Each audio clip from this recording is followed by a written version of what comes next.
All right, let me tell you something that most people will never admit out loud, because the truth is often too uncomfortable for the powerful, too raw for the media, and too dangerous for the ones trying to control the narrative. There are moments in history when one single move, one single person, one single decision changes the entire course of a nation's relationship with another, and this is exactly what happened between the United States and India. People want to talk about policies, trade deals, military agreements, or diplomatic dinners. They want to sugarcoat it with words like differences in opinion or strategic realignment. But the truth is far simpler and far more explosive. India relations were destroyed by the actions of one Indian, and Donald Trump himself has admitted the shocking truth. This isn't just about politics. This isn't just about economics. This is about pride, power, and the refusal to bow down when the world expects you to. You see, the United States has long been accustomed to a certain type of relationship with other countries. They like being in the driver's seat. They like dictating the terms. They like having the last word. For decades, that worked with a lot of nations.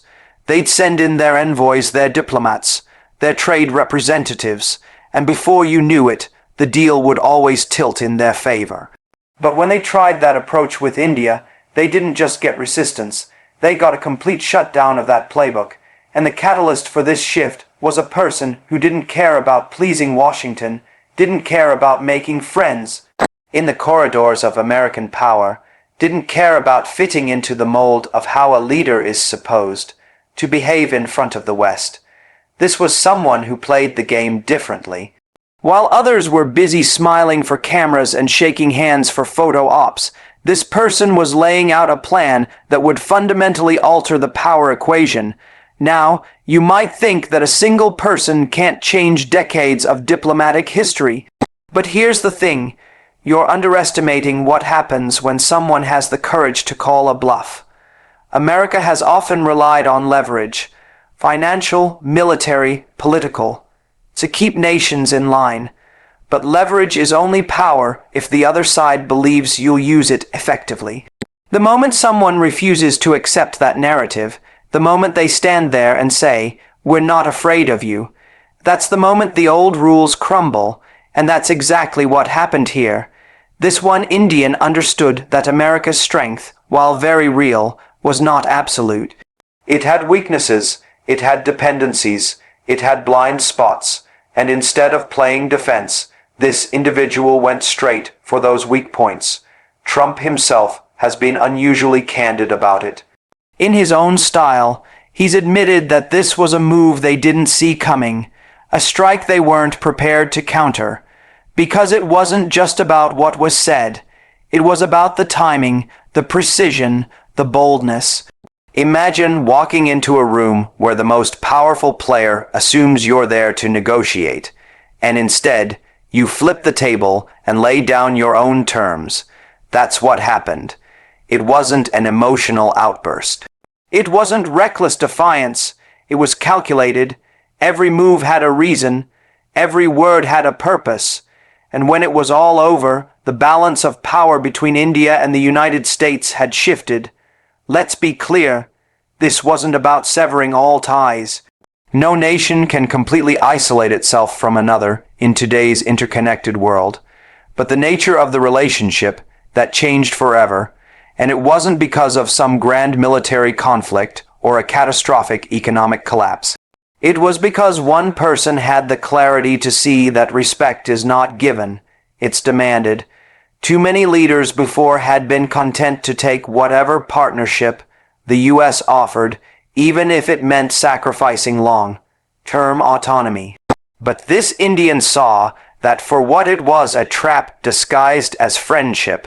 And you know what made it even more remarkable? The restraint. Because power isn't just about what you can do, it's about what you choose not to do. This person didn't go on a media rant. They didn't hold a flashy press conference to declare victory. They made their move quietly, almost surgically, letting the results speak for themselves. That's what rattled Washington the most.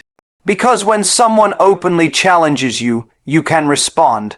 But when someone changes the game without even giving you the chance to react, you're left playing catch-up. And America has been playing catch-up ever since.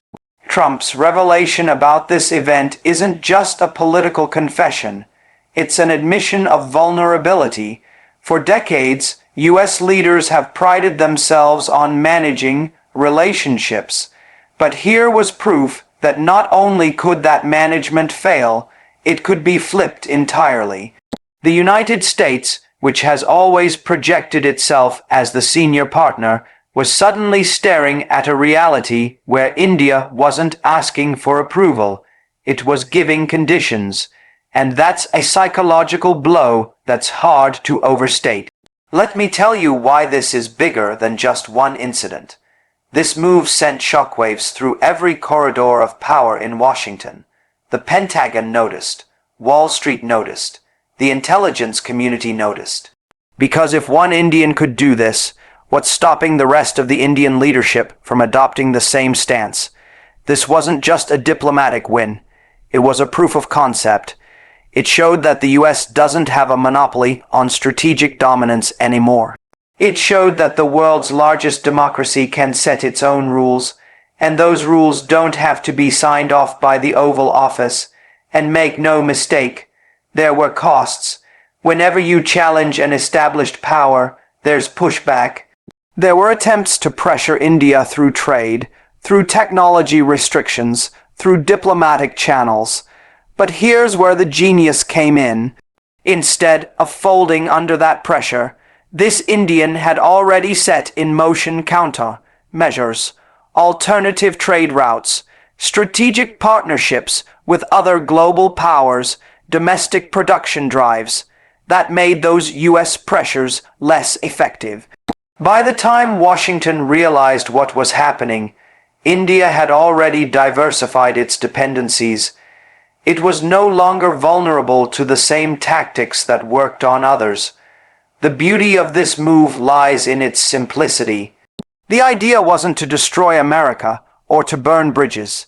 It was to make it clear that India doesn't need to be told what's in its best interest. And when that message sank in, it created a ripple effect across other nations. Countries that had been quietly frustrated with U.S. overreach suddenly saw a blueprint. They saw that if you have the courage, the planning, and the patience, you can stand up to a superpower and not just survive, but thrive. Some people will tell you that relationships between nations are too complex to be influenced by a single individual. But history is full of moments where one person's clarity changed everything. Leaders who refused to sign unfair treaties, visionaries who redefined alliances, strategists who outmaneuvered entire governments. This was one of those moments, and the fact that it happened in our time, right in front of us, makes it all the more powerful. What's even more telling is how the American public reacted when Trump revealed this. For many, it was a shock. How could one individual from another country so thoroughly dismantle a decades-old diplomatic dynamic? But for others, it was an eye-opener. It showed them that the U.S., for all its influence, is not untouchable. And it made them question how many other relationships were built on the assumption that no one would dare to push back. The long-term consequences of this are still unfolding. You're going to see shifts in trade agreements, in defense collaborations, in the tone of diplomatic engagements. You're going to see Washington tread a little more carefully when dealing with India, not because they fear retaliation, but because they now understand that the old methods won't work. And you're going to see India walk into every negotiation with a different level of confidence, not arrogance, but certainty, the certainty that comes from knowing you've faced the so-called most powerful nation and held your ground. This is why this moment will be remembered, not because it destroyed a friendship, but because it redefined what that friendship means. From now on, the U.S. can no longer assume automatic compliance from India. And other nations will take note. That's the real shift here.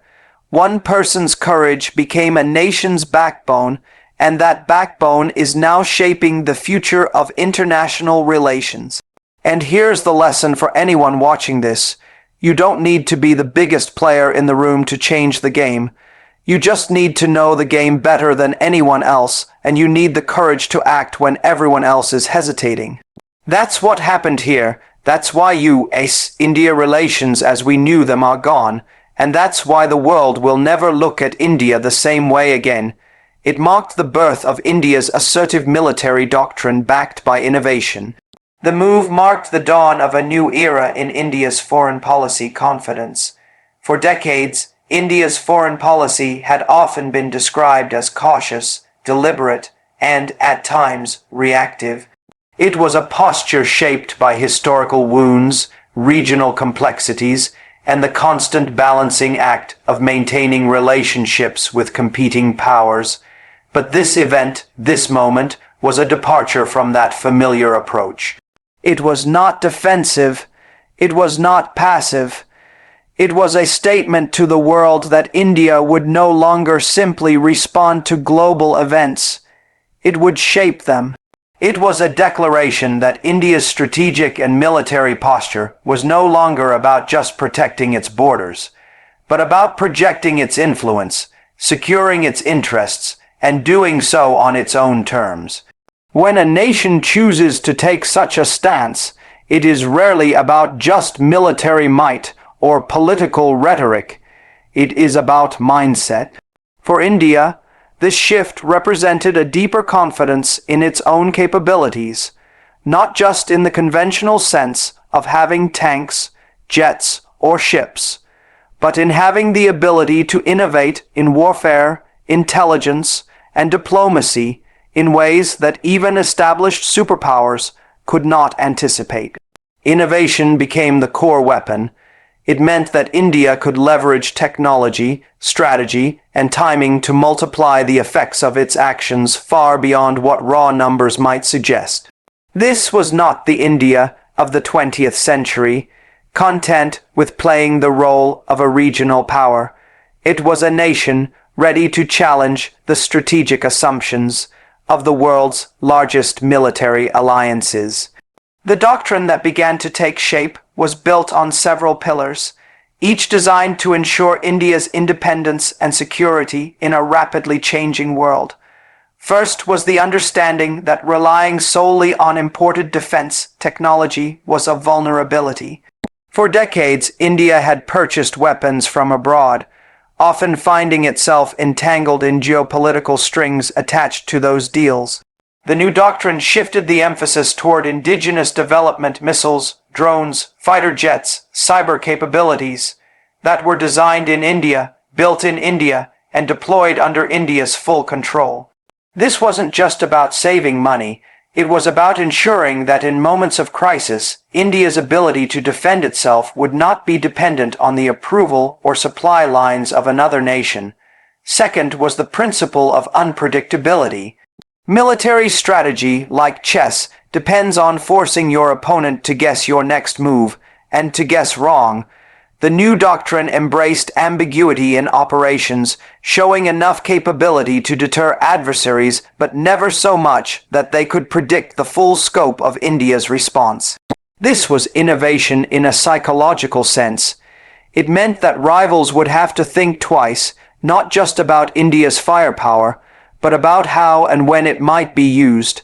That uncertainty itself became a form of deterrence, making it harder for anyone to risk miscalculation. Third, the doctrine integrated economic and military power in a way that was seamless. Traditionally, foreign policy had been handled as a separate sphere from military planning, but this move brought them together. Trade routes, energy security, technology partnerships, these were now part of India's strategic defense thinking. Protecting a shipping lane was no longer just about economics, it was about national security. Securing rare earth minerals for technology was not just about industry. It was about maintaining the edge in future warfare. This integration gave India's military doctrine a depth that made it harder to challenge without triggering economic consequences for those who tried. And then there was the element of alliances, which were approached with far greater selectivity. The old foreign policy often sought to maintain cordial relations with everyone, sometimes at the cost of being taken seriously by anyone. The new approach was about building relationships that were mutually beneficial, not hierarchical. India began to treat alliances not as lifelines but as multipliers, tools that could be used to strengthen its own position, rather than dependencies that could be exploited by others. This shift meant that India could enter into agreements without fear of losing its autonomy, because the terms were always framed around equality and mutual respect. The impact on foreign policy confidence was immediate. When a nation knows it can defend itself, when it knows it can innovate faster than its rivals, when it knows it has options that others cannot easily block, it negotiates differently. Gone was the overly cautious language of seeking understanding and avoiding tensions. In its place was a calm but firm articulation of national interests, delivered without apology. In diplomatic forums, Indian representatives began speaking with the clarity of a country that didn't just want to be heard, but expected to be respected. That change in tone was not arrogance. It was the natural outcome of a nation that had done the hard work to earn its confidence. This confidence was not built overnight. It was the product of years of investment in education, research, and defense industries, often quietly and without fanfare. But the decisive move that sparked this new doctrine served as the catalyst. The moment when all those pieces came together and proved their worth. It showed that India could act decisively when its interests were at stake, and that such action could alter the strategic calculations of even the most powerful nations. It sent a message to allies and rivals alike. India was no longer content to be a pawn in someone else's game. It was becoming a player in its own right. What made this transformation even more significant was the way it merged tradition with modernity. India's military culture has always valued discipline, honor, and strategic patience. The new doctrine didn't abandon those values. It fused them with cutting-edge technologies and modern strategic thinking. Hypersonic missile programs, artificial intelligence in defense, cyber warfare capabilities, these were layered on top of a foundation that already valued resilience and endurance. The result was a military posture that was both deeply rooted and forward-looking. Foreign policy mirrored this evolution. Where once India might have avoided certain confrontations to preserve diplomatic decorum, it now engaged with them directly when necessary, not recklessly, but without hesitation. This readiness to defend its position, both militarily and diplomatically, changed how other nations approached negotiations. It was no longer a given that India would compromise to keep the peace. Now, peace had to be built on terms that recognized India's strength and sovereignty. The doctrine also embraced the idea that the battlefield of the future would not be limited to land, sea, and air. Space and cyberspace became integral parts of defense planning. Satellites were no longer just tools for communication and weather forecasting. They were assets for surveillance, navigation, and precision targeting. Cyber capabilities were not just defensive shields against hacking. They were potential tools for disrupting an adversary's critical infrastructure if deterrence failed.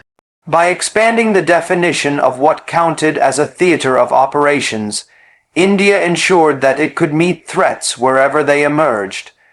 Perhaps one of the most profound aspects of this new era was how it reshaped India's self-image. For too long, there had been a subtle undercurrent in national discourse that saw India as a country with potential, always rising, but never quite there. This doctrine erased that hesitation. It treated India as a fully realized power, already capable of shaping its own destiny. That shift in mindset was contagious. It filtered into public opinion, into the media narrative, into how young Indians thought about their country's role in the world. Confidence at the top inspired confidence at the grassroots, creating a feedback loop that strengthened national resolve. Internationally, this new confidence forced a reevaluation. Countries that had once seen India as a market or a partner of convenience began to recognize it as a strategic force.